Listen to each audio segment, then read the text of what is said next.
গাছ না কেটেই, গাছ নষ্ট না করেই চলছে কাজ। কংক্রিটের বড় বড় বাড়ি হোক অথবা কোনো উন্নয়নমূলক প্রকল্পের কাজ। একটা সময় ছিল যখন এই সকল কাজের ক্ষেত্রে বলিদান দেওয়া হতো একের পর এক গাছেদের। তবে এবার যুগ বদলেছে, বদলেছে গাছেদের বলিদান দেওয়ার সময়ও। এখন আর গাছেদের সরাসরি বলিদান না দিয়ে সেই গাছকে অন্যত্র সরিয়ে প্রতিস্থাপন করার মধ্য দিয়েই চলছে উন্নয়নমূলক কাজ। ঠিক সেই রকমই বীরভূমের দেউচা পাঁচামি কয়লা খনি এলাকায় গাছেদের প্রতিস্থাপন করার মধ্য দিয়ে কয়লা উত্তোলনের প্রাথমিক কাজ শুরু হয়েছে। দেউচা পাঁচামি প্রস্তাবিত কয়লা শিল্পকে বাস্তবায়িত করার জন্য প্রথম পর্যায়ে ৩২৬ একর জমির নিচ থেকে ব্যাসল্ট শিলা অর্থাৎ কালো পাথর উত্তোলনের কাজ শুরু হয়েছে। এই প্রস্তাবিত এলাকায় মোট ৯৮০টি গাছ রয়েছে, যে সকল গাছের মধ্যে বহু গাছ রয়েছে যেগুলি অনেক প্রাচীন। মহুয়া, শাল, সেগুন, অর্জুন, শিরীষ সহ বিভিন্ন ধরনের গাছ রয়েছে। তবে এই সকল একটি গাছকেও নিধন না করেই চলছে প্রকল্পের কাজ। এই সকল গাছগুলিকে একে একে সরিয়ে নিয়ে যাওয়া হচ্ছে তাদের জায়গা থেকে অন্তত পক্ষে ১ কিলোমিটার দূরে, যেখানে ইতিমধ্যেই বড় বড় গর্ত করে রাখা হয়েছে। অত্যাধুনিক বিভিন্ন মেশিনের মাধ্যমে প্রথমে গাছগুলি চারিদিকের মাটি সরিয়ে ফেলা হচ্ছে, তারপর শিকড়ের ৭৫% কেটে ফেলা হচ্ছে। গাছের ডালপালাও কেটে অনেকটাই পরিষ্কার করা হচ্ছে। এরপর সেই সকল গাছের চিকিৎসা, অর্থাৎ যাতে নতুন করে শিকড় গজায় তার জন্য প্যারাবানজানিক, হাইড্রোক্সি অ্যাসিড ও ইন্ডোল অ্যাসিড দেওয়া হচ্ছে। এরপর হাইড্রোলিক ক্রেনের মাধ্যমে সেগুলিকে তুলে নিয়ে যাওয়া হচ্ছে প্রতিস্থাপনের জায়গায়।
জেলাশাসক বিধান রায় জানিয়েছেন, এটা রাজ্যের মাননীয় মুখ্যমন্ত্রী নির্দেশ দিয়েছিলেন তার ভাবনা এবং পরিকল্পনায়, যে আমাদের যে প্রস্তাবিত যে কোল ব্লক, যেখানে আমাদের প্রথম ফেজের ক্ষেত্রে আমরা বলছি যে ৩২৬ একর ম্যাপ অনুযায়ী, তার তো আমাদের তার প্রাথমিক যে কাজ ওভারবার্ডেন রিমুভাল, কলের ওপরের স্তরে যে ওভারবার্ডেন আছে ভ্যাসেল স্তর, সেটার কাজ শুরু হয়েছে।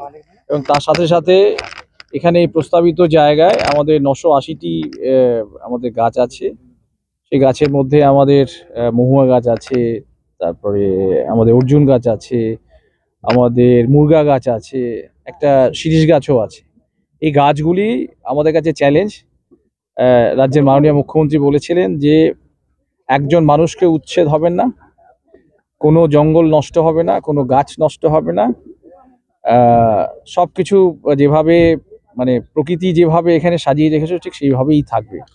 তারই ফলশ্রুতি হিসেবে আজকে আমরা ট্রান্সলোকেশন অর্থাৎ গাছের যে প্রতিস্থাপন, সেই প্রতিস্থাপন আমরা করলাম।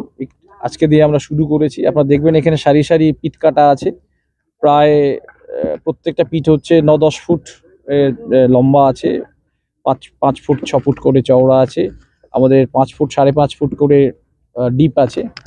এখানে ট্রিটমেন্ট করে এটা করা হচ্ছে, যেখানে গাছ আমাদের বিশেষজ্ঞরা আছেন। এবং আমাদের আরেকটি সহায়ক জিনিস রয়েছে যে আমাদের এডিএম এলএ যিনি আছেন, তিনি নিজেই হর্টিকালচারিস্ট। তিনি গবেষণা করেছেন, এই হর্টিকালচার তার সাবজেক্ট ছিল এটা। এর সাথে সাথে আমাদের দুজন একেবারে দেশের মধ্যে অগ্রগণ্য যারা বিশেষজ্ঞ, যারা লক্ষ লক্ষ গাছ এভাবে প্রতিস্থাপন করেছেন, তাদের বিশেষজ্ঞ মতামত, তাদের এক্সপার্টাইজ আমরা অ্যাভেল করছি এখানটায়। ঠিক আছে, কাজে লাগাচ্ছি, কাজ লাগিয়ে এখানে করেছি। আজকে থেকে আমরা এখানে শুরু করলাম।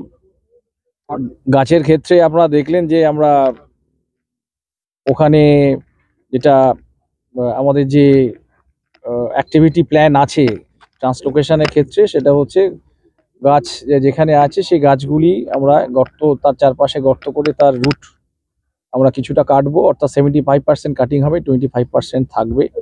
টেকনিক্যাল ব্যাপার, সেটা ওনারা জানেন। সেটাকে কাটার পরে ওখানে কিছু ট্রিটমেন্ট, হরমোনাল ট্রিটমেন্ট হয়।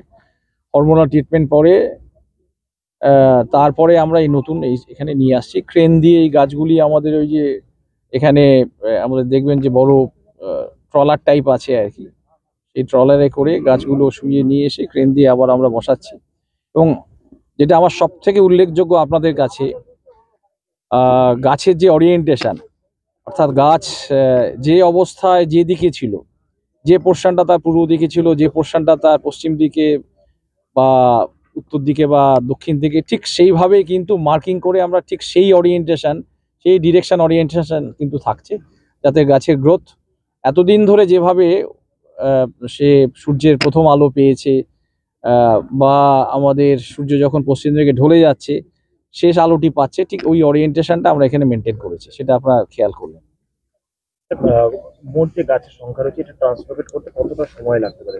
এটা তো আমরা ধারাবাহিক প্রক্রিয়া, এটা সময় লাগবে। এটা আমরা এই গাছের প্রক্রিয়ায় আমরা ধরে রেখেছি যে আমাদের যে পর্যাপ্ত যা সময় দরকার, যা ডিউ অ্যাটেনশন এবং কেয়ার যেটা আমাদের নেওয়া দরকার, সেটা আমাদের থাকবে।